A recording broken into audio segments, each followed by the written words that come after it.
again, everyone. Welcome to another episode of Game Pass Grab Bag, your weekly podcast reviewing games in the Game Pass collection. We'll bring you 3 new perspectives from varying skill range.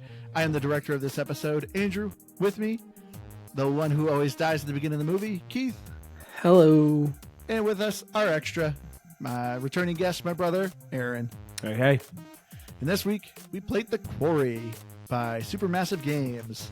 The Quarry is a narrative-driven story game where, that's a choose-your-own-adventure with some quick-time events.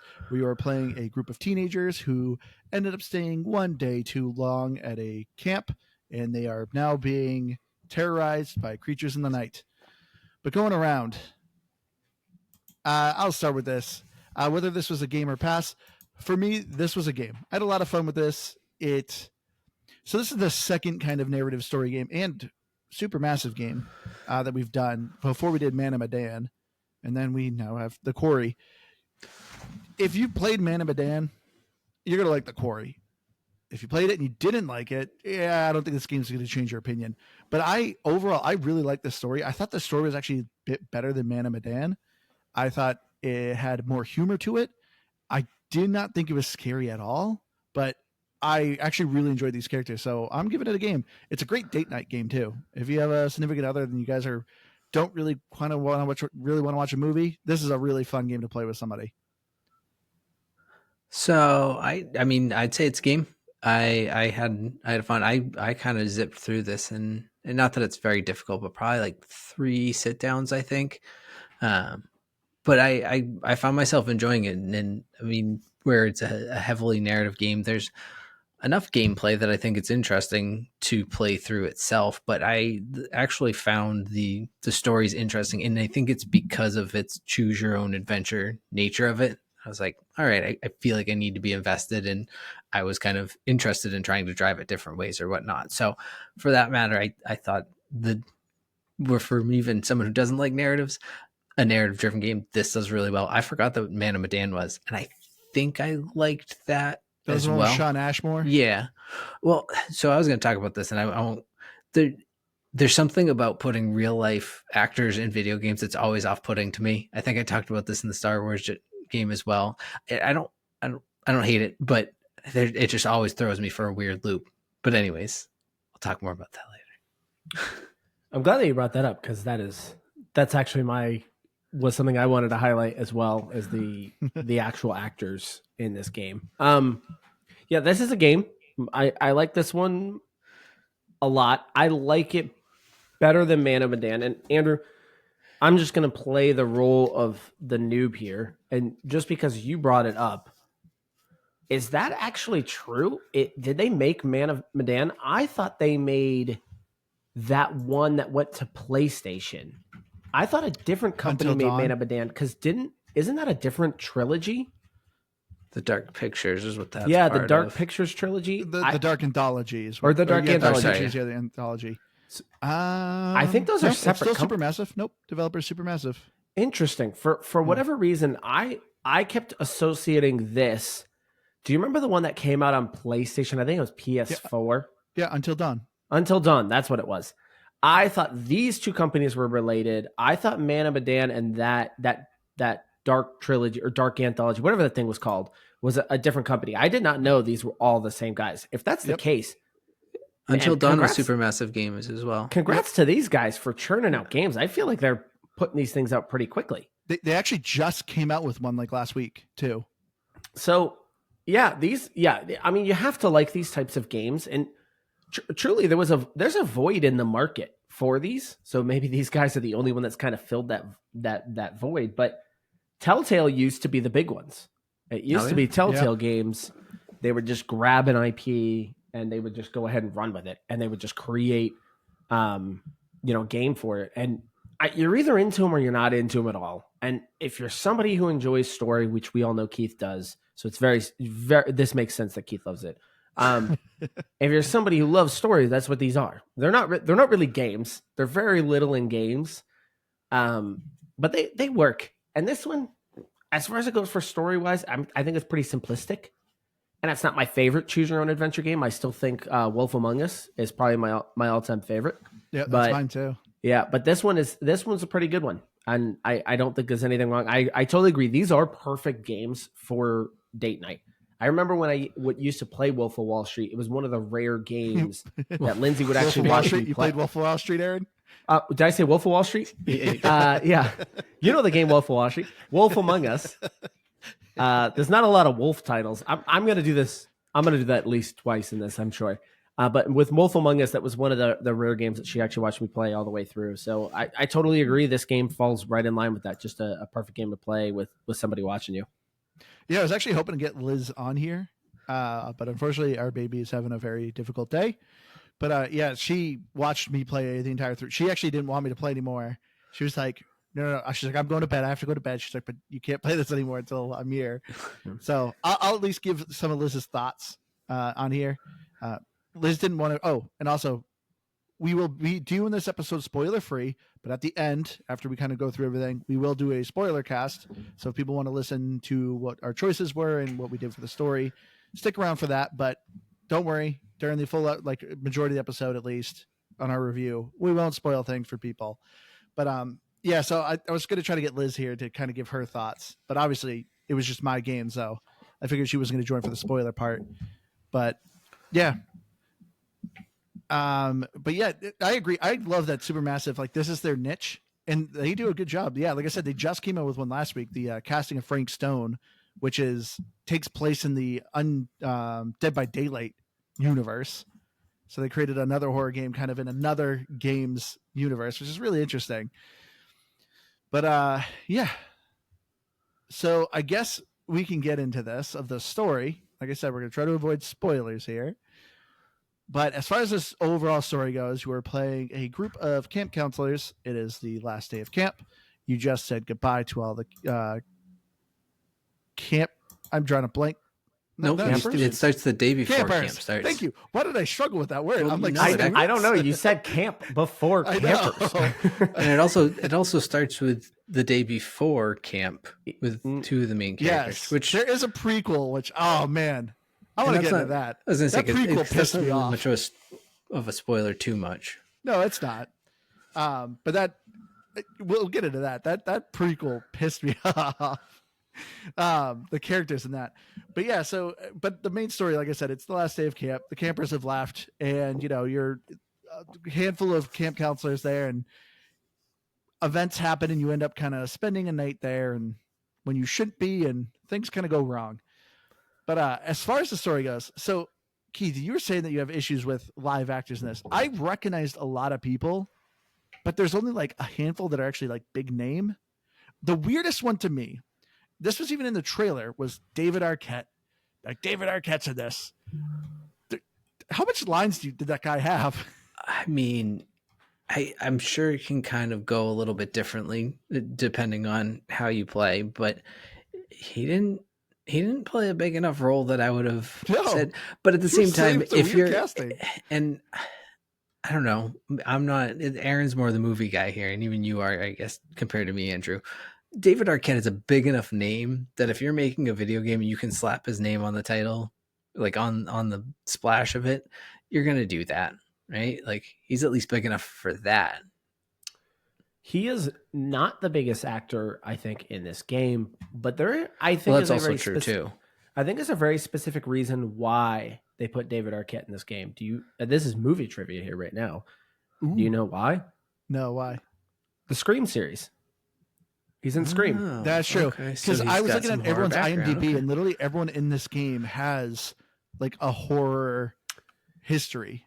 Yeah, but to me, David Arquette is, he's pretty close to, I think, kind of directly, like he's to me pretty personal when it comes to the Scream movies. Like that to me is why I saw him there as like, oh, this kind of solidifies it as a horror film or as a horror game, is having him in there. This is the only reason I could think of why they did it. But Brenda Song is in this game. She's a pretty popular actress. Yep. What's her something Winter from Ariel Modern Family? Winter. Yep. Ariel Winter, that's her name. And then obviously in the prequel part, Skylar, the guy there. Yeah, Skylar Gisondo. Yeah. I really like him. Yeah, it's like a face you recognize, but not a name. you Well, recognize it. me and Liz loved Santa Clarita Diet on Netflix, and he was one of the main characters in that. No, I think that's what you were saying, Aaron. Is he's one of those people that I see his face. I'm like, I know him from I think 30 movies, even though I know no, it's not. But I'm like, I know He's him a from everything. typecaster, too. But I could never, ever like that would be a perfect trivia question for me to not know. Is what is that guy's name? Yeah. Yeah, I never know his name either. But like, I know I like him. I've seen him in multiple things, and every time he's in something, I'm like, I always enjoy his character. He always kind of plays the same character. But I love him. I think he's very funny. But a question I want to bring up for you guys though is what would you rate this game on a horror scale? Like, were you scared at all? This has now come up a couple times in know. episodes here. What do you well, I want to know actually, Andrew, before I even answer that, what is a scary game to you? I mean, something that puts me on the edge of my seat. Like I'm trying to think of the most recent game I was generally scared of. So that's my other thing that I'm curious about. Am I getting jaded? This is actually my point, because you kind of pointed to it not really being scary. I think a game, I do not find a game as scary as I can find a movie. And one of the reasons why is because a game still requires you to have some type of control. And I think that type of control makes me less scared of it. Where when you're watching a movie, you are literally just along for the ride.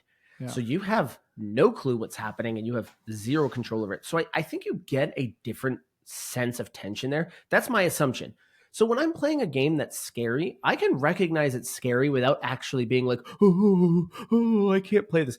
I don't feel that way in video games either. But I keep noticing you keep pointing out that something is not scary. And it might be because you're jaded, but I do think video games are just different. I don't think they're scary the same way. I have some answers. Okay, so we did not recently, but not too long ago, we did play The Evil Within. I remember when I first played it, I was more scared. Second time around, like there was still a couple moments that kind of made me a little uneasy. But I do remember, I think the last game I generally was pretty scared was playing Outlast. Okay, but have you played that at all?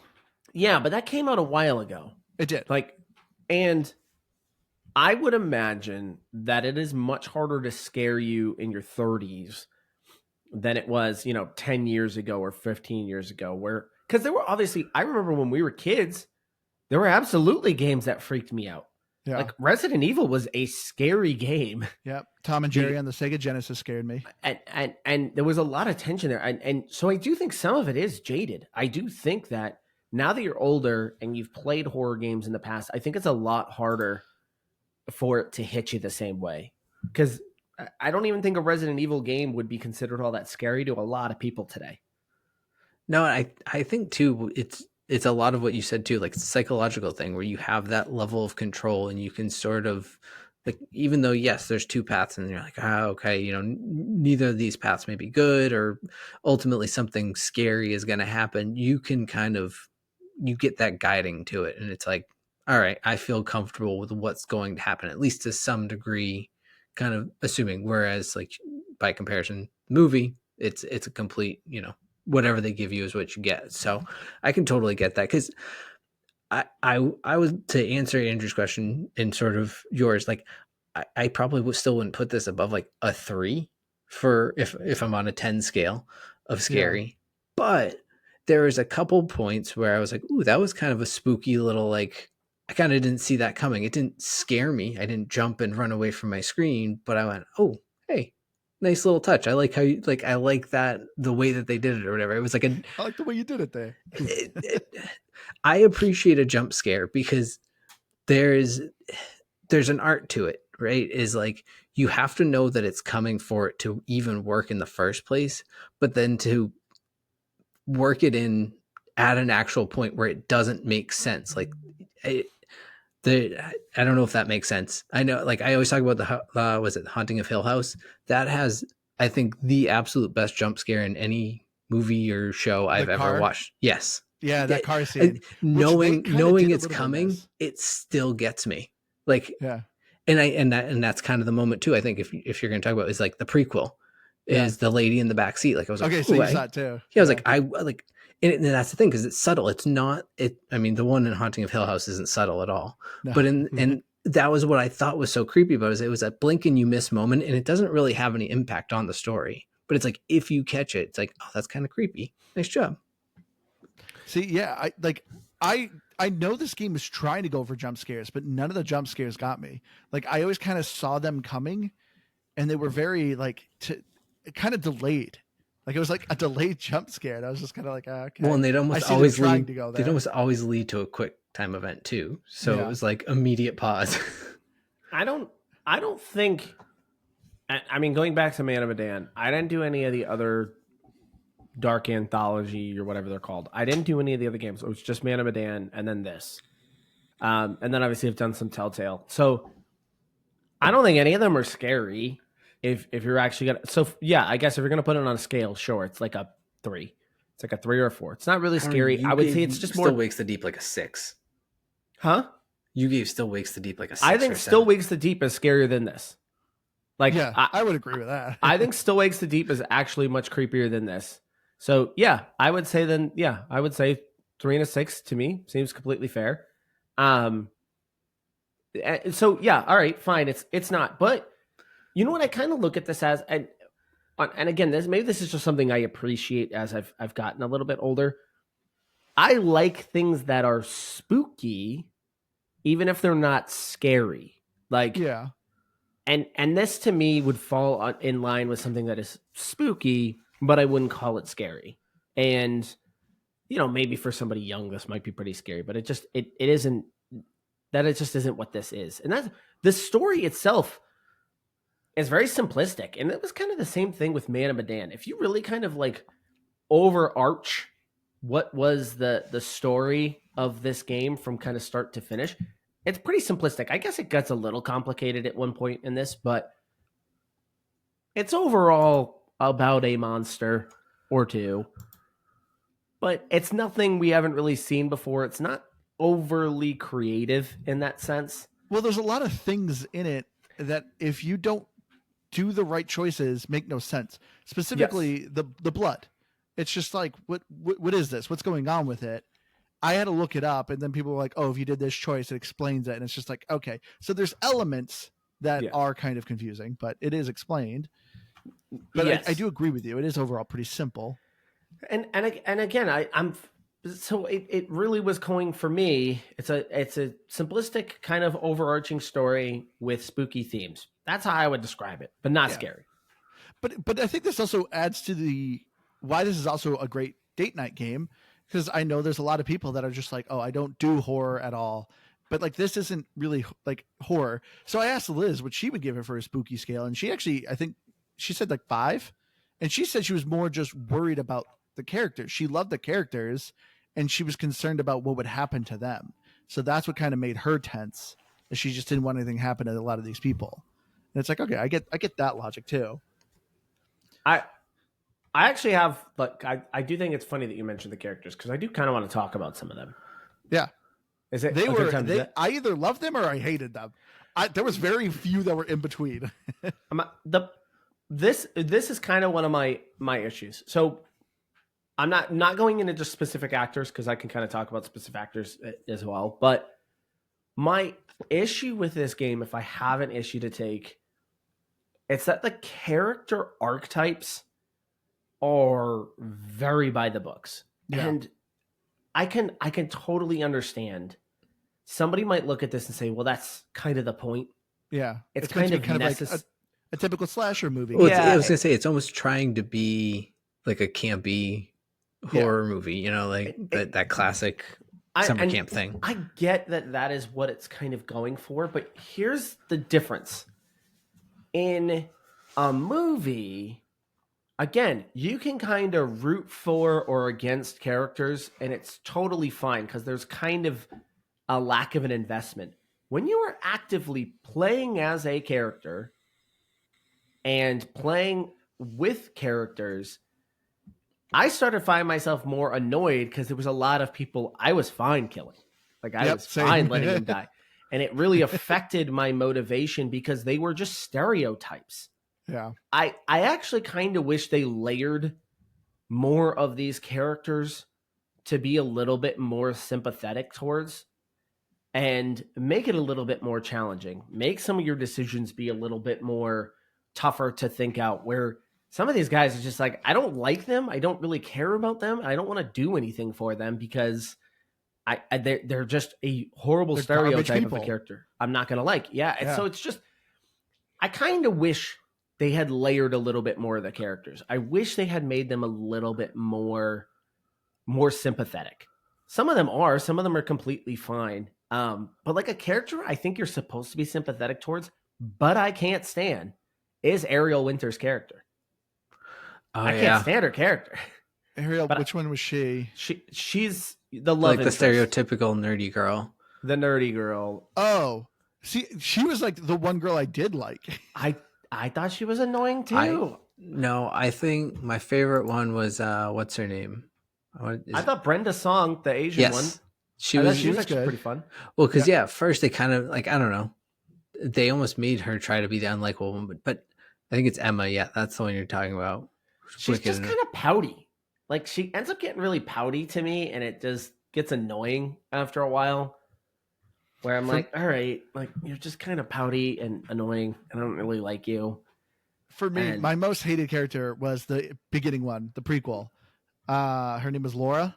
Yeah, I hated her. Literally that intro, like I had to pause the game and I was like talking with Liz about this. I'm like, so she's supposed to be with her boyfriend. I was like, if I was dating this girl, I would have like just straight up left her in the middle of the woods, been like, I am done with you. Because like literally all of the bad situations going on were her fault. And I'm just like, this is frustrating. Like, No, he looks away from the TV from the road, and she tells him to look back. So so they go off the road because of him. I mean, that's a pretty big. but big literally point. they're going to the camp because she called but didn't talk to anyone, only left a voice message.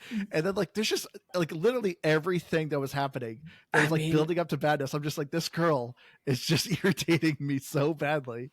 Aside from literally just leaving her at the camp unattended, and I think she probably would have been fine if he did. But I mean, he basically does that when he finds out. He's like, I'm done. I'm going to the car. Yeah. And when you're ready, let's go. Like he's all but done. I see. Now this is a weird thing to me, and I don't know. Maybe I didn't do a lot of like sleepaway camps or whatever, but like I didn't realize it was like college students, so that was kind of weird to me. I thought they were high school too. Yeah, but it was almost like when I watch trashy reality shows like Below Deck, and I'm like, how are you saying you're in love with this person? It's been like 2 days. Shut up. Like, but I don't know. That's all I think. Part of just the storytelling of it being kind of like a cheesy summer slasher flick type of movie. Yeah. But yeah, as far as the gameplay goes, as I said, the gameplay is choose your own adventure and the QuickTime events. I will say I found the QuickTime events in this really boring. Yeah, they're really you have simple. like 3 different games. So I remember with Man of Medan, like you actually would do more, like hit A, B, X, Y. Like there was actually more intricate stuff to it. In this, you were either you're just using the like directional, so left, right, up, down, or you're holding A to hold your breath, which that mini game was stupid easy.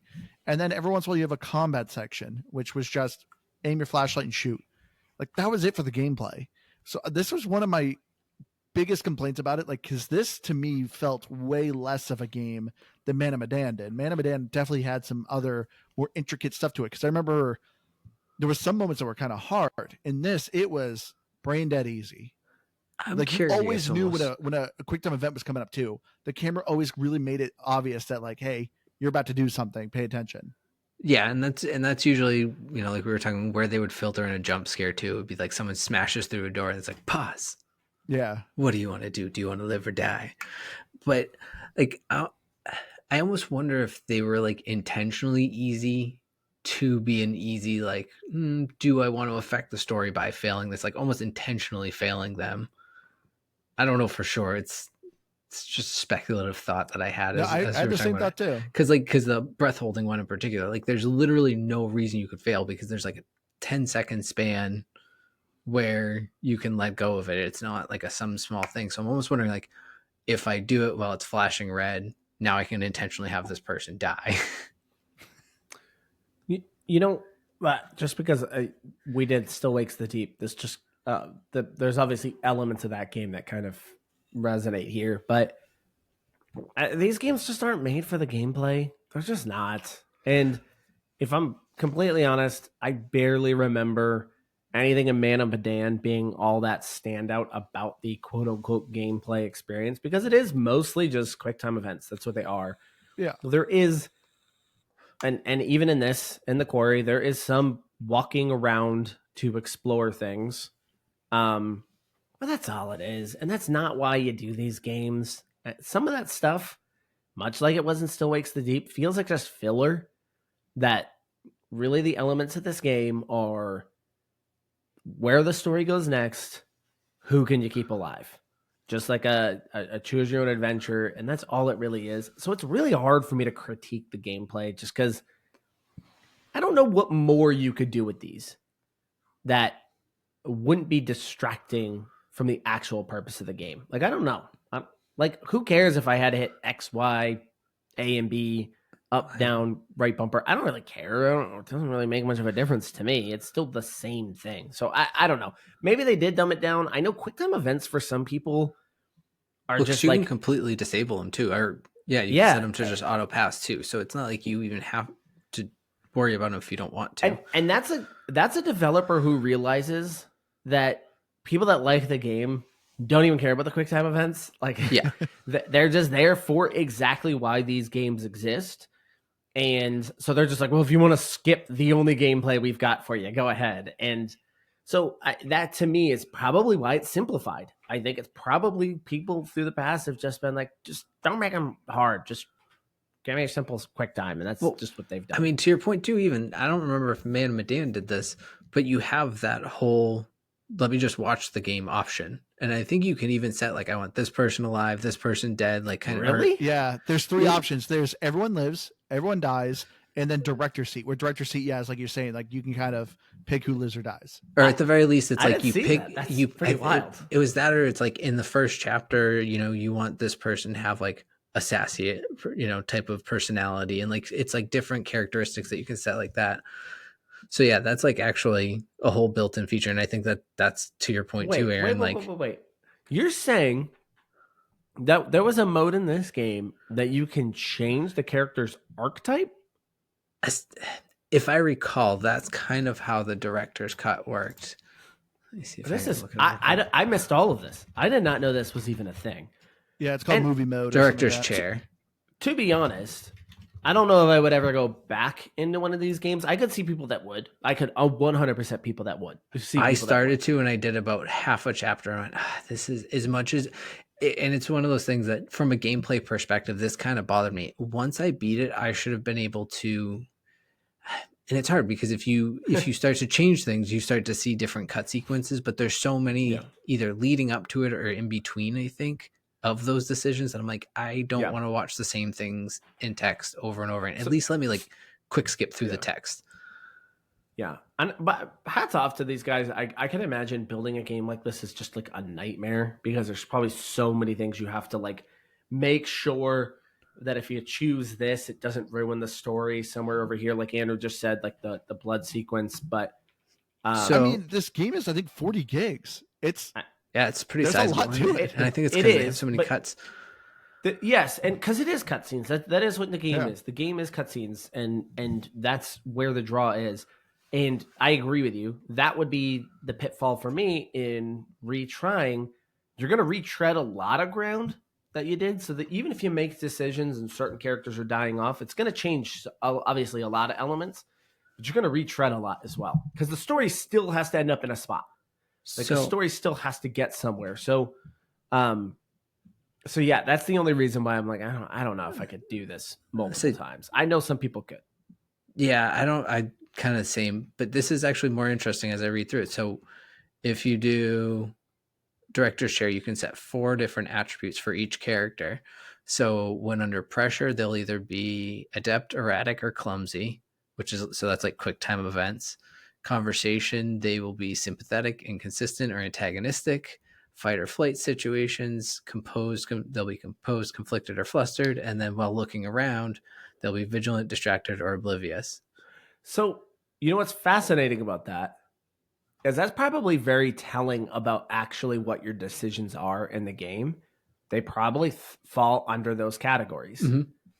So all you're doing is preemptively telling it, this is how I want you to respond in all of these scenarios. And you're doing that in the game, even though it's not telling you which one you're picking, you're probably falling under one of those archetypes every time you do it. So that's kind of interesting. So it's probably just you're preemptively picking that choice every time. So I want to get to the thing I did not like about this gameplay is the walking around. And this is another reason why I give this game even a lower on the like spooky scale, is because there are so many segments of you just wandering an area looking for evidence, which I thought would build out more of the story. It gives you extra information once the game ends. There's a podcast that plays and they discuss the evidence that you find and kind of give you more details.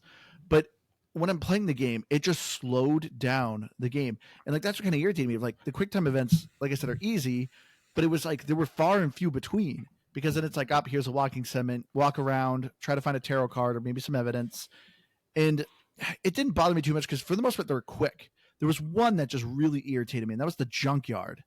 The segment when you go to the junkyard, I was like, this is really badly designed. This area is huge and it's confusing. I don't like it. But that was just the thing that just irritated me, was just the unnecessary walking around, like the excessive amount of it. Would it improved for me, especially made it spooky? A slight jog. Well, no, there actually is. If you hold left bumper, you actually do go a little bit faster. Really? Yeah. So pro tip.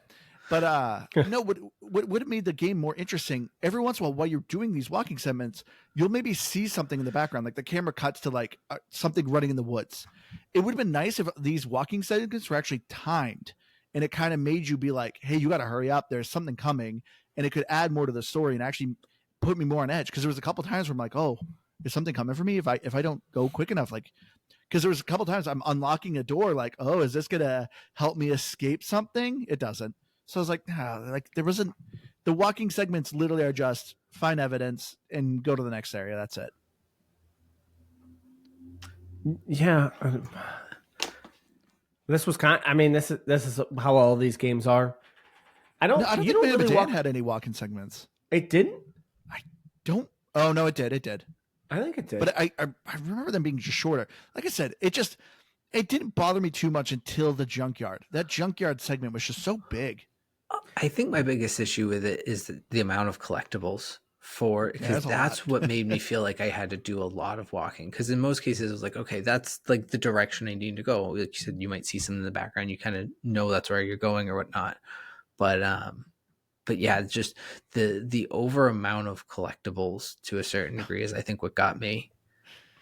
Oh, and then, well, speaking of the walking segments, the other thing that was irritating me, you guys are in a camp with no power in the middle of the woods.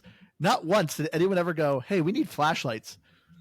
Some people use their flashlight on their phone, but they're literally waving it in the sky, like straight on the ground. And I'm like, can I direct this flashlight? There was some areas that were so dark for me. I had a hard time seeing. It was with the right stick, but it was, I mean, it was kind of, well, it was still just, it was inconsistent though. It wasn't exactly great mechanically. I won't defend that aspect of it, but that you. I love control. That Andrew's the one swinging the thing around. He's like, well, it's one character that had it. Yeah, and I didn't want to play with that character anymore, so we'll get into that later. But yeah, the walking stuff, yes, it's pointless to me. Gameplay is just a way to flesh the game out. It is. There's probably a really good question in how long these games should be. I feel like Man of Medan was a bit shorter than this. I could be wrong. I think so too. I think it was like 5 hours. I just remember kind of screaming through Man of Medan pretty quickly. And there should be an argument for how long these games should be. There probably should be a hard cap on them, because there's nothing in there mechanically to make it interesting on these moments. Because the collectibles were not that fun. Finding the tarot cards was not that fun. I thought I did like, and the tarot cards was really the only ones I cared about, because there was maybe about the same of them as any of the others, but I cared about those because it pertained to the like in between chapter sequences. It predicted the future for you. Well, exactly. That's what I'm saying. Like you could play into it, but didn't necessarily. But I think to a certain degree, you could select something of your tarot card and then not even see that happen because of your choices. So it wasn't necessarily like a guarantee of your future. I feel like I only saw it line up a couple times. I actually think that mechanic could have been a lot cooler. Like because these games are so particular on the decisions that you're making, I do kind of like the idea of tarot cards giving you a clearer picture of a decision you're going to have to make. But the picture was not clear. No, it wasn't. That's what I'm saying. I don't think this is a good version of it, but I do actually think there's an idea here that you should do. And like, I almost see it as, if you find this collectible in that chapter, this will show you, like, you have to choose one of two options, and it will show you the result of the option. So you don't know what the other one is, but you know what that one is. It's like the old like game show thing with the 3 doors. Yeah. You get rid of one, it's like, let's make a deal. Yeah, there you go. So you can see the results of one, but you have no clue if the other one was even better or not. But I kind of like, there's a concept there that you're like, actually, that's interesting because of how the story is the game. So how can you make it kind of interesting or incentivize somebody caring to look for these things? But yeah, this game, it shows you a really brief flash of something, and it's not clear. So dark. Yeah, and you're not sure what it's connected to. So it's not like I can prepare for it. It's like, okay, thank you. You showed me a can of seafood sitting out. Like, what am I supposed to do with that? Yeah. And it means nothing to you. And it shows up somewhere later on. And so it's just, there is a version of that would be really cool. Well, yeah, like one of mine, I like saw someone getting attacked by one of the monsters. And the way I ended up actually getting to it, I did see that. I went, that wouldn't have been what I expected, because I think part of it included intentionally failing a QuickTime event. So it's like that wouldn't have been helpful. But as you were saying, like if there was like a pop up at a decision scene and it was like, hey, this decision gives you this thing. Remember that you got to see earlier. Yeah. Like plays it up in the top right corner, and then the left side's the other option or whatever. So I think that would have been like a really cool way to incorporate that a little better. But even as bad as the mechanic played out, it was the only reason I cared about the tarot cards. Yeah. So the incentive to get those tarot cards is pretty much non-existent because it doesn't help you. It doesn't improve anything. So to me, again, there's a version of that really works, and it's actually a really good idea, but this was not it. This was just a husk of what the idea could have been. But I want to get into the voice acting, the audio here. I got to say, overall, even though we kind of already talked about like he's having name actors in this game, I liked the voice acting. Some of it, I was actually surprised at how humorous this game was. That's one thing Liz really liked. Liz was surprised that she legitimately laughed out loud a couple times, specifically at the beginning when the guy made the joke of, "Oh, would they have a podcast about you for smelling and looking like a butt?" Liz thought that joke was hilarious. that got a good laugh out of it. That is peak comedy. I mean, it did kind of make me laugh too. But I did. It's kind of one of those jokes that's so bad it's actually kind of funny. You know, it's almost like alarming at how weird that joke is. Same with when they're looking for supplies, so the guys go beep beep. It's my beer dar. It helps me dar for beers. Like, it's like such a stupid line, but it's like, okay, that's actually kind of funny how stupid it is. So I actually liked kind of the humor in this game. I didn't mind I did not mind the voice acting. I think the acting is pretty good. My issue was the actors. Oh, by the way, Ethan Suplee is in this movie as well too. Ted From Raimi as huh? well. Ted Raimi, that's another one. Yeah. Yeah. So, Ethan Suplee, that one caught me off guard. Yeah, the brother from My Name Is Earl. That's all I know him from. Like literally, because his character doesn't Remember the talk until like Titans. the end, and then I was like, "What the heck? Is that the brother from My Name Is Earl?" yeah. I like how you like him from My Name Is Earl. I think most people go Remember the Titans, but Yes, that's what it is. but yeah. So here's the thing that gets me about that.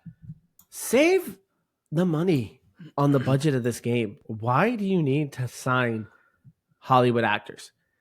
The other thing it's jarring to me in a video game seeing them.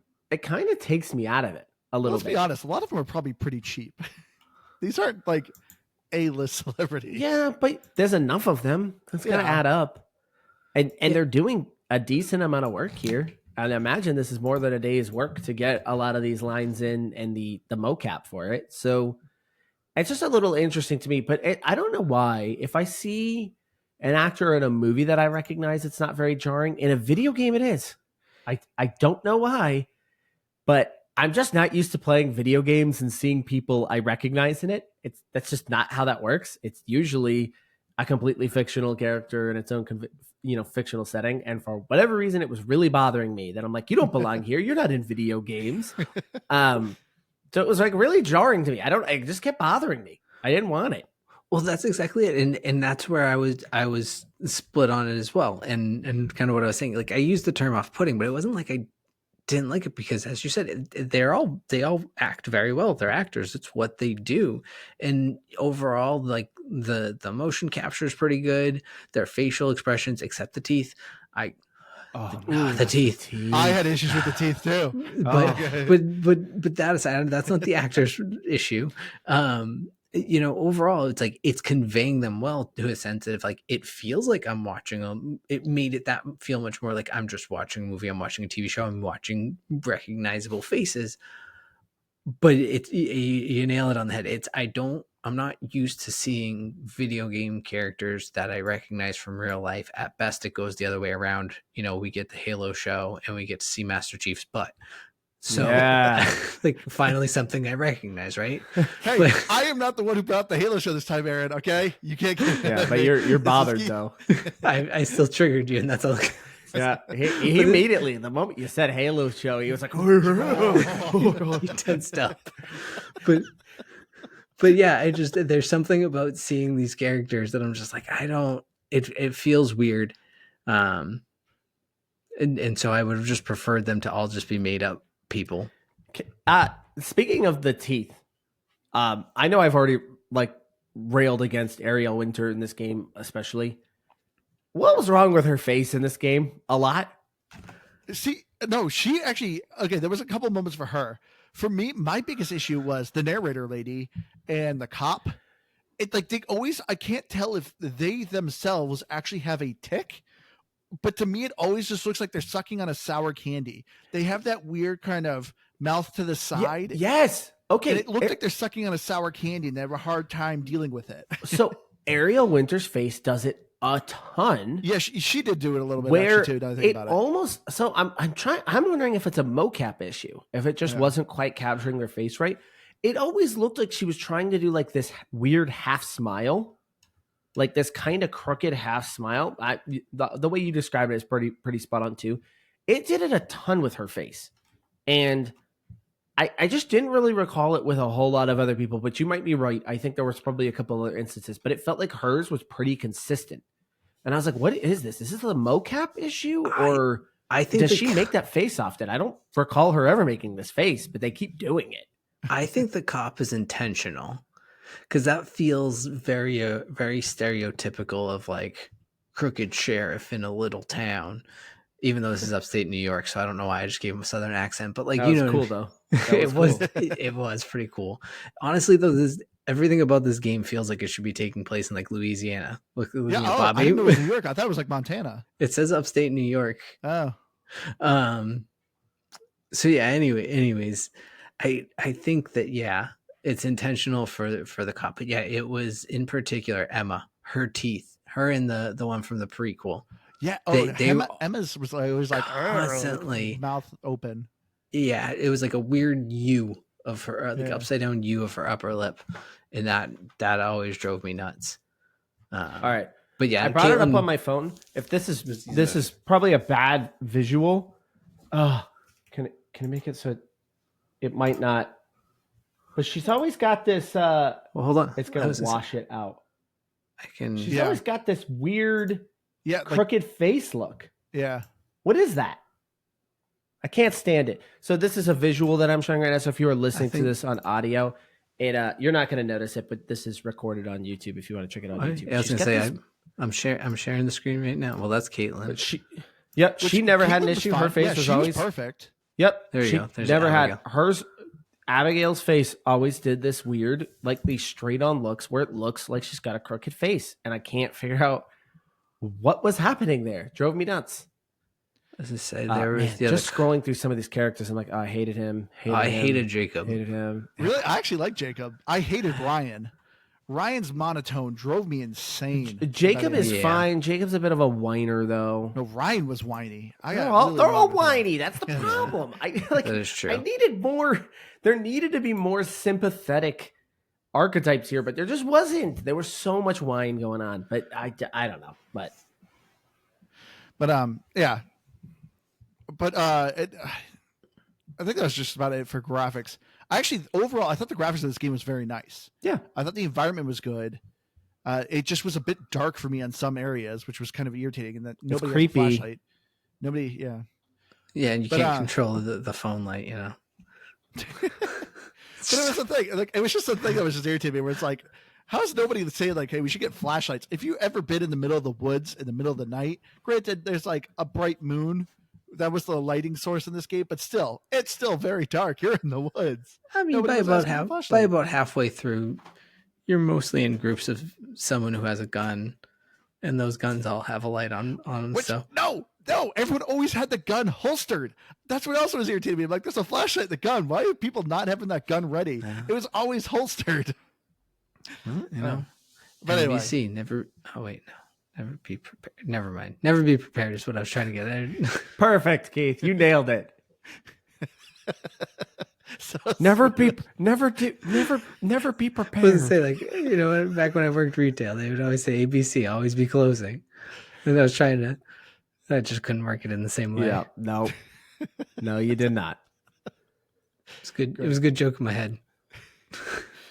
But as far as achievements go, this game is not for achievement hunters. You got to play this game, replay this game probably 3-4 times.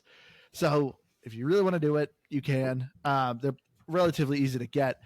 But each playthrough on time to beat, you're looking probably about 9 hours.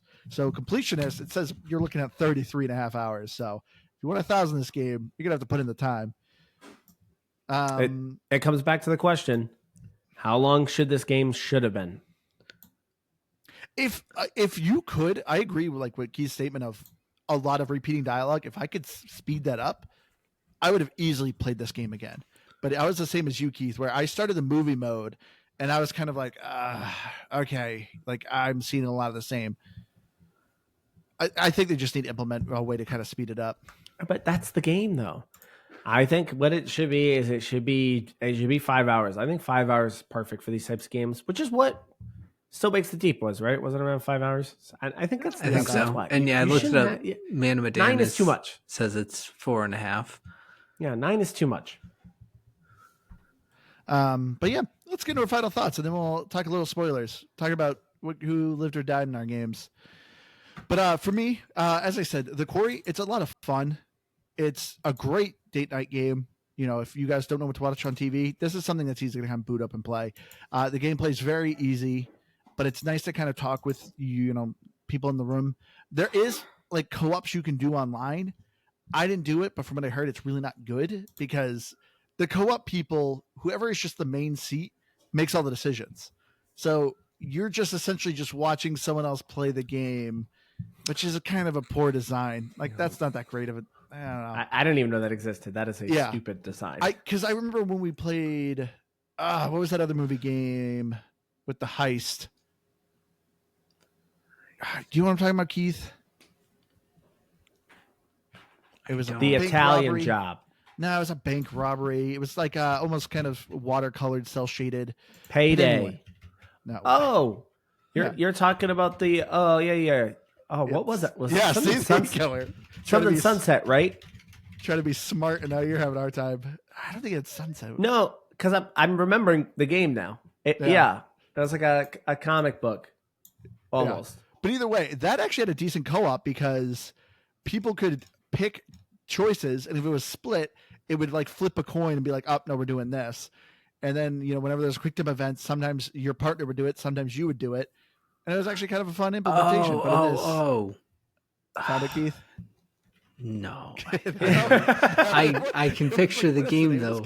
Yeah, he's literally Googling, and then he just goes, oh, no. Still nothing. I mean, I could probably search in our previous episodes. But anywho, I'll just keep talking. For me, like I said, this is a fun game. You definitely should check it out. I think the story was a lot of fun. I like the characters and I like the humor. Don't go into this game looking for a really kind of scary time. I found the scares to be pretty low, but it's a good story. I give it an 83. Yeah, you should go. I'm still looking. Yeah, Keith's in the middle of Googling. This is a great, to me, this is a great, I mean, it's not a great game, but it is a very good game, and it is 100% worth playing. I would only play it once. I would not play it twice. I don't think it's necessary to play it twice, unless you really want to kind of go through a long experience of trying out different endings. You could do something like that, but hey, it's Halloween time. Like finding games like these are a great thing to do around Halloween. Find somebody to play it with you. They don't need to do anything. So if you've got somebody that likes to watch spooky things, not scary things, but spooky things, but maybe don't like to play video games, this is the perfect type of game to introduce them to. And there are other games out there that would fill that in too. So, if you like this one, you're going to find other ones that are great as well. Yeah, it's a pretty solid game, but minimal gameplay. I still think I like Still Wakes the Deep better than this. I don't remember what I gave it for a score. I'm going to give this an 81. Okay. So I found my answer. I think Andrew did too. I saw him give a smirk. It's As Dusk Falls. Oh. Dusk Falls. As Dusk Falls. As Dusk Falls. I thought it had something to do with sunset, but yeah, I found that by looking at Family Trapped in Motel Choose Your Own Adventure. Perfect. That is the description. That's how you use Google right there. Yeah, I don't know. Just because I guess we're not, because I brought it up and now we're using Still Wakes the Deep as reference. I liked this better than Still Wakes the Deep personally, because again, I think having the actual sense of choice in kind of who lives and who dies, whereas Still Wakes the Deep was really much on rails, and to that point, I didn't care for. But this isn't an episode about Still Wakes the Deep. It's about the Quarry, and I really liked the Quarry. I had a lot of fun with it. I like, Andrew and I talked about, I wanted to be able to play it more, and maybe it was a symptom of it being a little too long. I think it really was more being able to skip through certain things and kind of guide it a little bit easier could have trimmed down and made me still want to play it, because I wanted to see the additional cutscenes. I just didn't want to watch the same ones over and over again. So I wish it was either a little bit more quickly replayable, but also maybe make it a little shorter, and that could have worked too. That said, yeah, it's got a couple little subtle jump scares, so they're not too jumpy, but I think that makes them a little more interesting and fun. I would have to say, yeah, 84 seems good. All right. So let's get into spoilers real quick. We won't do a crazy long spoiler cast, but I figured it'd be kind of fun to talk about how our stories went a little bit. So if you don't want to hear spoilers or anything like that, you can stop the episode here. But let's get into it here. I guess a little more time for people to pause. Okay. So we already talked about some of the characters. I killed all the people I did not like. I will say one of them was unintentional, but the first, right off the bat, so I hated the prologue girl, Lauren. Like I said, I already said that everything she was doing, I'm like, this girl's irritating me. She ended up dying in my game because she was actually unintentional, because I liked her boyfriend, who was played by Skylar. he was super nice and he was like innocent. And I was like, well, his fate's kind of tied to her. So I don't want her to die because I don't want him to get kind of screwed. But I intentionally killed Emma. That girl irritated me too. She was just causing drama. Oh yeah. And when you got to the treehouse and it was like, oh, look at the luggage, or do you want to open the trap door? That clearly sounds like there's a monster there. I was like, oh, I'm gonna open the trap door. Yeah, open that up. I was like, go ahead, girl. Because I was also curious. Because in the tutorial, they're like, oh, there's no wrong choice. It just there's like different consequences. So that's also too. I was like, no way, it's just gonna be like, yeah, she's gonna die. No, she died. So that was kind of the reason I did it too. It's like I wasn't necessarily like she kind of, but yeah, I kind of had the same moment where I was like, I don't know. Up to that point, no choices had led to anyone just getting absolutely mauled to death. So I just kind of went, I'll mess with fate here. This seems like fun. I'll roll. So it wasn't just me. And then it just panned out. And oh, she did. Yeah. No, I kept going, well, maybe she's just a werewolf now. Like, maybe she's still alive. And this is like, no, Andrew, like, there's blood going on there. I was like, she could still be alive. Yeah, there was a few moments later on that I was like, I don't know, maybe I've saved enough people. Because I think from there, I was like, I'm going to try and save everyone. Which at that point, it didn't matter because I should have just tried to kill everyone because that's another achievement. Yeah, I was thinking that too.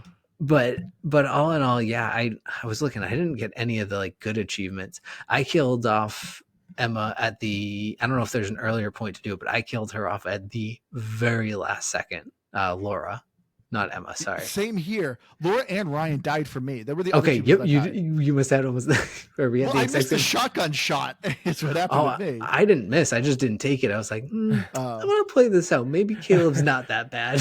Yeah, I had that process too. He's but bad. then I was like, no, I'm going to shoot. And I ended up missing anyway. And so I tried to stop the game. And it was like, no, too late. It saved. I couldn't do it. Man, so you had like the same game, Keith. All right. It's been a while since we played this, or I played it. I want to say it was like 5 months ago. I forget who I killed. I killed one person by accident, but I don't remember who it was. Now, of all three of us, I am the only one that kind of cheated at this game. Sure. And the reason I cheated was actually kind of incidental. So what actually happened to me? Accidental cheater, you know? No, what happened is I was getting real pissed off, like unreasonably pissed off, that every time a chapter ended, and you meet the fortune teller, and she's like, "You didn't find any tarot cards. Wow, you really suck." And and then I'm like, "What are these dang tarot cards?" And then I go to the next chapter. She's like, "You still didn't find any tarot cards." I'm like, "What are these dang tarot cards? How I'm not seeing any tarot cards." The first couple are like right in your face. I don't know what I'm looking for. I didn't even know they existed in the game. Dead center. The camera like focuses on it. Yeah, it does a very, very like intentional pan out of the screen with like some small corner of the room and like hyper focus. So I keep getting pissed that this lady keeps mocking me, and I don't know what the things are. So I'm like, that's it. And I go on to Google, and I'm like, where are the dang tarot cards? So really, I didn't go to cheat on the game. What I went to do was go to figure out why I'm missing these dang tarot cards and where are they. And so then it led me down. No, I was just like, I went to whatever the next chapter was. I was like, what is the tarot cards in this chapter? Like, where are they? And, some you have to get quickly. Like some, you can just find. Some you just have to get them real quickly. But whatever site I went to, it might have been like it was like its wiki or something like that. And I was going through and it was breaking down the tarot cards and stuff. So then at that point, I'm like deep into, this is where you can also see who lives and who dies. So then I got way ahead. So I knew what was happening at that point. Like you didn't know what the monster was. Like you didn't know they were werewolves. So I didn't even know that until I'm looking at this. I'm like, oh, it's werewolves. Oh, okay, that's cool. They look like goblins. Yeah, they're not great looking werewolves, but they're werewolves. So that's why I say I incidentally cheated. I didn't go there with the intentions of cheating. I went there so the lady would stop mocking me. I was sick of her like constantly being like, no, looks like you didn't get any again. And I'm like, lady, I don't know. So this is why when Andrew's like, I didn't like all the searching around. You don't know how much searching around I was doing after the first time she mocked me, where I was like, this tarot, what are these tarot cards she's talking about? Then every time I'm searching, I'm like in every corner of every map looking for these dang tarot cards, and I still get to the end of the chapter. She's like, nope, still suck. And I'm like, God, I hate this game. And so that's why I say I incidentally cheated. I didn't mean to go to that. I went to go figure out the tarot cards, and then I was like, oh, all the information's here. I'm just going to follow that. Well, see, but that's the kind of the thing, like with the achievements and, having to replay it. I know that it's, very specific actions that get to some of these, but like you look at some of the achievements, I'm like, these are kind of interesting storylines. It was like have Travis and Laura kill each other. Which I got that. Have Caitlyn be the only one alive. Like, yeah. How, like, from where I ended, having Caitlyn being the only survivor, that's a wildly different outcome, right? Like, I kind it's of why the game shouldn't be 9 hours. Like, I mean, maybe it is, I mean, I guess it is really the issue of the 9 hours, I guess. But yeah, there's interesting twists and turns to this story that I would like to see how they happen. And I don't, even if it was as a show, I don't necessarily want to rewatch 75% of the same show. I mean, I guess you could say I do that. We all do that with a lot of shows, but it's like, those are comfort shows. I don't want to do it for the interest of finding a new twist in 75% of the same content 6 times. Yeah. There was another story element of this game that also irritated me. I know, obviously, it makes sense in the context of you playing the game, but what irritated me is this is the end of camp. They were here for over 2 months. Constantly, characters were like, "Where's the boathouse? Where are we right now?" It's like, you have been living here for 2 months. How do you not know where you are? Like, I understand it's supposed to be like gameplay for you, but there were so many times where people like were asking these questions, and I'm just like, how do you not know? Yeah, probably. But the only places that make sense is like when they're walking to the junkyard and to the house. Yeah. But even then, they're like, oh, where would the family be? And only one character's like, well, there's a house back there, and it's like, why did no one else know about this house? It's huge and it's right there. How do you ignore that for 2 months? Oh, and then there's a body wrapped up in barbed wire right at the bottom of a dock where kids are swimming. No one's noticed this body floating there. What? Yeah, but they weren't swimming down way deep to find a stupid little piece that for some reason you kept in your hand. It just put it in the dang cup holder, bud.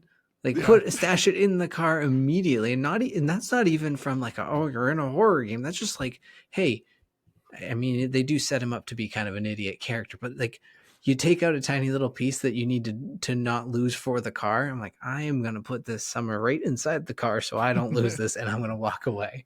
Yeah. So another thing that kind of occurred to me in my cheating with this game, I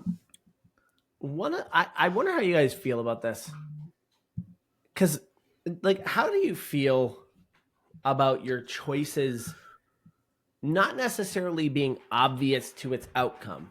Like, I noticed when I was cheating that like there were certain instances where you think you're gonna do something that gets you this result, but it actually does the complete opposite. Yeah, that irritates me, because it's kind of like what Keith was saying earlier of like, do they want you to fail some quick time events to progress, right? Yeah, I think like there was an instance, I think it was like somebody's foot gets caught in the trap, and what you do at that sequence you think would actually help them, but it actually results in them getting killed. And I remember thinking like, man, if I play this and didn't know that, I got a character that I did actually like, I just got them killed, but I thought I was doing the right thing. Like, what's your general feeling? Should these things be obvious? Like, if it's 9 hours, yes. Because this is where I really agree with you with the timing. Because it's like, that's what irritated me of like, you just spent so much time with these characters, one little blunder, and they're dead. And it's just like, come on. And I get it. Like, I get the instance, like, where you're talking about the instance of like, you missed a shot. To me, that was a skill miss. Yeah. And so, okay, fine, I'll accept it.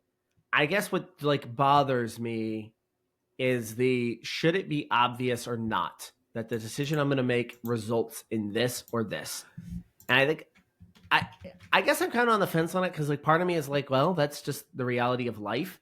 But at the same time, do your decisions even mean anything then? Your decisions don't mean anything, and there's no reason to even pick one over the other because you have no clue what the results are. So I could see this going either way. I lean more towards if I'm going to make a decision, it should be pretty obvious where that decision should lead. And that's why the tarot cards should have been better. Yeah. Yes. Oh, and I don't know. And like maybe I'm giving too much credit. Not that like I don't know they deserve to be beat up over, but like it's almost like they're trying to do it intentionally to give you like we were talking about like the movie feel of like you're still a little bit along for the ride. You don't really know what's going to happen. You think you can make a choice, and it's like it's trying to kind of mess with you, which I can appreciate, but like it's super vague in how it's like. You got to push back on that though, because the achievements are based off of results. Sure. And if you honestly can't pick those results, then the achievements mean You're just forced to do a guide. you're forced to. Yeah. And that's where I think, yes, I would agree with you. I would totally be on board with that and say that's probably what this was doing. But the achievements throw it off for me. Then it's like, well, no, you want me to get those results. I should be able to get those results. Well, yeah, and the only reason I stand by it a little bit, but I do agree with I agree with you is because there's some like the Emma death we were talking about where it's I mean, yes, aside from being like, oh, maybe they're just not going to kill someone off this early or whatever, it's pretty dang obvious what's going to happen. Like it is like, do you know there's a monster of some sort? You hear it above you.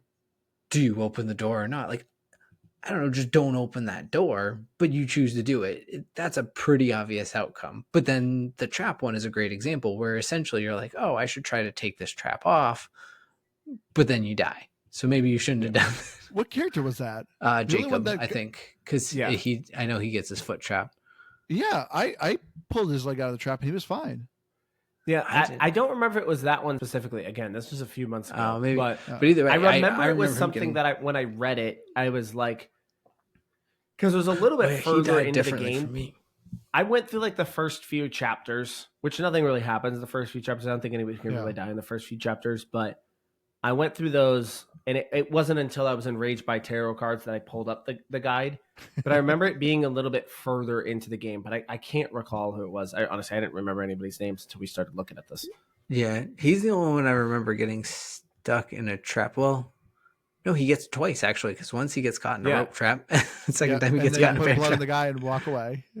Yeah, I think it's the bear trap one, not the rope trap. Yeah, and the bear trap one, he doesn't die; he gets captured. Now he did end up dying later on, again unintentionally, because I didn't get him out the first time. I don't know if you did, Andrew. Of what, the electric trap? Yeah, I didn't get him out the first time. So then later on, what's her name? Laura, she smashes a power box up her in the house and it just shuts off all the power and it cuts to him getting mauled to death. Wow. See, I got him out of there. But that was my thought too, where I'm like, should I keep this guy in here? Like, is he actually safe in there? But yeah, the thing is, like, is he going to be a liability? I don't know. But yeah, I did not get him out, and he got eaten. So how did everyone's game end? For me, it was.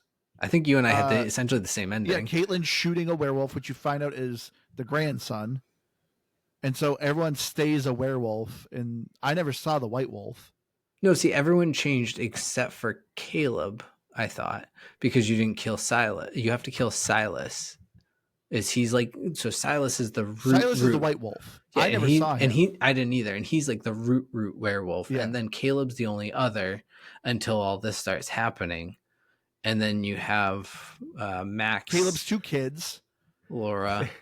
This is why I said the story's really simplistic. No, that's not Caleb's kids. Point. And then it's like, this wolf created this wolf, which created this wolf, which then is connected to this. I was like, okay, geez, now I'm kind of. Well, but that's at the same time where I like, and they didn't end up pulling your leg on it. It's like, hey, if we kill Chris, it's gonna. I mean, it doesn't save everyone, but it saves everyone that you've interacted with. And then there's like two more above him. So I get what you're saying. You're like, well, wait, who's connected to who? And if you had to go figure that out, Yeah. like I got a guide for you. Thank you. Perfect. But I think that, yeah, simplifying it down to like, okay, we're just going to go kill Chris and call it a day. So how did yours end? Oh, sorry. No, you're fine. So I didn't end up saving everyone. I'm trying to remember which one I killed. You must have killed David Arquette then. I killed his son. Caitlin killed the son, and so it cured one person, but Dylan, Jacob. Oh yeah, see, I didn't. So that's because you killed Laura and Travis off differently. So at the end, there were kind of like these two options where the tarot card lady, right? Yeah. Where she comes out and either thanks you, for killing the family or not. Yeah. So did you not get that you didn't kill the family? No, I did. The whole family's dead. She said, thank you they brought that curse on themselves. Yeah. My baby boy is running in the woods all free now. Wow. That was good. Which is also weird. This lady's talking about how she loves her son. She was selling tickets to a freak show of her son. Does she really love her son? She was exploiting him. But at the same time, she was keeping him safe. She wasn't hiding him in a freak show is probably what she thought was the safer way to like keep him out of like the public eye. Cause I don't know. That's, I guess, I don't know. Keep him out of the public eye. She had a cage for him. She kept him good. But I just think, I was gonna say, I had her because I didn't kill Travis, so she wouldn't have thanked me. But I killed everyone else in the family. Yeah, see, I had Lauren turn into a werewolf, kill Travis, and Travis killed her. Yeah, see, Travis and that achievement. Travis and Laura went off to kill Caleb. We found him. He was injured because we hit him with a car.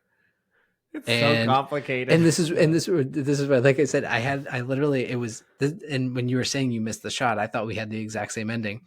I found Caleb in an attic. You didn't? No, we found him back at the camp.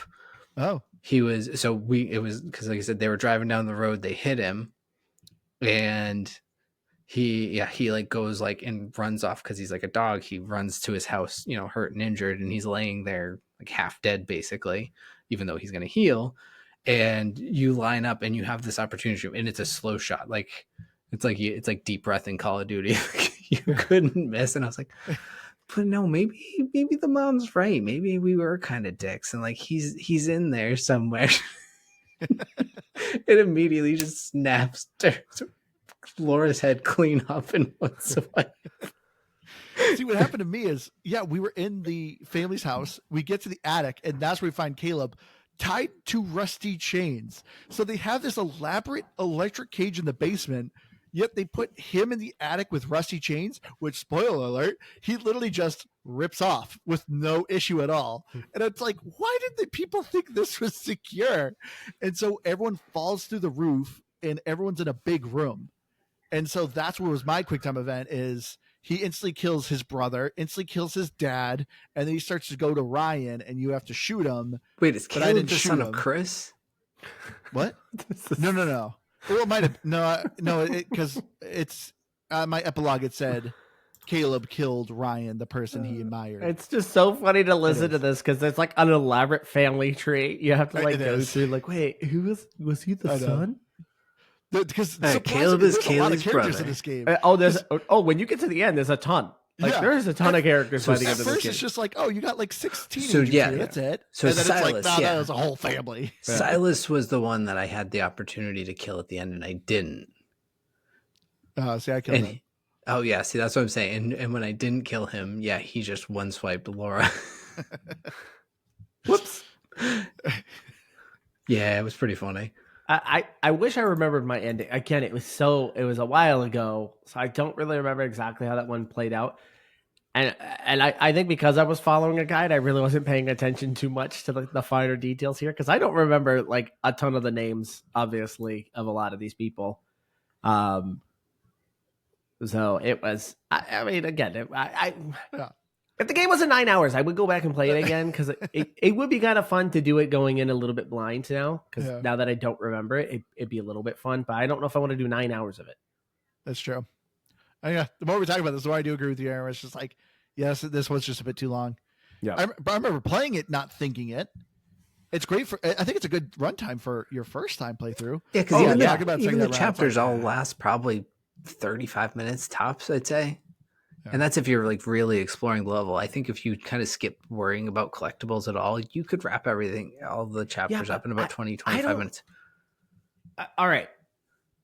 If I didn't spend as much time wandering around for collectibles trying to find those dang taros, that process could go a little bit faster, but you don't run into a werewolf. I mean, it felt like I was like 4 hours in without anything really like happening. It is all preamble and setup before chapter 2 you do. Do you? Epilogue. Yeah, I don't. In the prequel, you really do. Oh, the prequel, you really do in the first chapter, I guess. In the prologue, fine, you do, but it's really not connected to the main part of the game until much later. Yeah. So I can't. I'm not really going to count that. Like, obviously, it is this is a scary thing, and now for 4 hours of buildup, because you don't actually run into it until you're out in the treehouse, right? No, when they're at the campfire. Yeah, when Abby and Dylan. Oh, that's true. When they're running through the woods there, that is the first interaction. Yeah. You're right. It just feels like forever to get there. That felt like an eternity. Yeah, the whole shooting sequence for the bag of chips. Like, I get that's partly a tutorial. Pop peanut butter pops. Yeah, but that felt like a long... I love that dance. Yeah. I mean, that is good, and the song's good too. But like the whole setup to that, it's just a very long tutorial of like what the game's going to do. Yeah. I bet you $1 million. I'm not even going to bother looking this up because I bet it exists. I bet you there is somebody who did a YouTube breakdown of every single outcome and probably a playthrough of it. I remember. I think you can probably do that just with the director's chair alone. You can probably have someone probably has laid out all of the settings. This is probably one of the lamest things I've ever done. Now that I'm thinking about it, when The Last of Us came out on PlayStation, was that PlayStation 3? Was that 4? No, 4. When that came out, I was so interested in that game. I watched an entire playthrough on YouTube. It was like 12 hours long, and I watched the entire thing. I have a friend who does that. I did not think these people exist. He watched someone play the entire Harry Potter Hogwarts Legacy, which is like a 28-hour game. He's like, I watched all of it. Because I didn't have a PlayStation, but I was like super intrigued by that game. So I watched the entire playthrough of that game, and it was I couldn't believe it. Like once I was in like 5 hours, it's like, well, I'm sticking to this thing. Like, I'm not quitting. And it was obviously a great story, so it was a great thing to watch. But that's what my friend keeps telling me. He's like, dude, that's what you should do for YouTube. Just do play through the entire game of a game. He's like, I watch them. The only thing is, on The Last of Us 1, the guy was pretty much perfect. So he wasn't speed running, but he wasn't dying. Yeah. So he clearly knew where to go. So he wasn't a lot of like him wandering around to figure out. Yeah. He knew what he was doing. But I don't remember there being any cuts to it either. So I remember it just kind of being just a straight run through. And I was like, I bet you somebody's done multiple run throughs of this game and have just posted it. So 33 hours. Yeah. Of every single one. And once it's done, it just goes and restarts as the next one. But I don't know. Could be an option for you. All right. But we should wrap it up here. All right. So thank you, everyone, for joining us. Hope you enjoyed the spoiler cast episode here. If you have any game suggestions, go to GamePassGrabBag.com or hit me up on Xbox Live, Firebird0152. Love to hear from people. Join our Discord. Me and Keith are on there talking, chatting with people all the time. I've been doing some Jackbox party nights there too. So if you want to come hang out, talk to us, play some games, come on over. Go to GamePassGrabBag.com. You'll find our link tree. It'll bring you to all of our stuff. So yeah, join the party. I've been Keith. It's spooky month. Get spooky. Is that really what It's you're gonna say? October. It is. It's It is October 1st. So get spooky with it. Okay. Well, I know it's hard to follow. Yeah, that is really hard to follow. Like, what are you supposed to say to that? You want to plug your YouTube? Yeah, if you want to check out some YouTube shorts, you can check me out on YouTube under the name Screen Test. That is one word. And if you do search me up on YouTube, you won't find me because apparently I'm just buried on there. But if you can find me out there, I am out there. And looking at that tank top, apparently on your OnlyFans, it suns out, guns out. So listen, there's only just a few days left where this tank top is going to work for me, and then it's sweater and sweatshirt season. Spoiler alert, it's not working for you right now. It is working. This is my walk-in shirt. So when you're in 90-degree temperatures, a black tank top is the way to go. So all right, Aaron's life advice. Thanks for joining. All right, everyone. We love you all. We'll see you again next week. Bye. Love? You love? Yep. I don't hate on love. I think it got louder this time. Very loud. And longer. Ah, jeez. Was the intro too loud, Aaron? It was very loud. Is this Still? all in the recording right here? Or do you cut this part out? You're still recording well, right it now. says stopping. Is it still recording? Yeah, it probably It says is. live I'm recording. cutting it out. Wow. Is this going to be on it? I can't believe still you took your run it through shirt off. Audacity and do some editing. Oh, you do? Yeah. What the heck? Okay. Well, I guess it's still going. Not much you can do about it now. All right. Well, I'm going to go to bed. Thank you for joining, as always. Yep. Andrew, I'll see you tomorrow. Yep. So what do you want me to tell Nate? Yeah, I mean, yeah. Should I tell him to talk to you? No, that's fine. I mean, we'll talk when we're there. So, do you know Zach Mann? No. Sounds like Zach Mann will be there. See you guys. See ya. Okay. Dave, who you don't remember him, he'll be there. Dave Culp.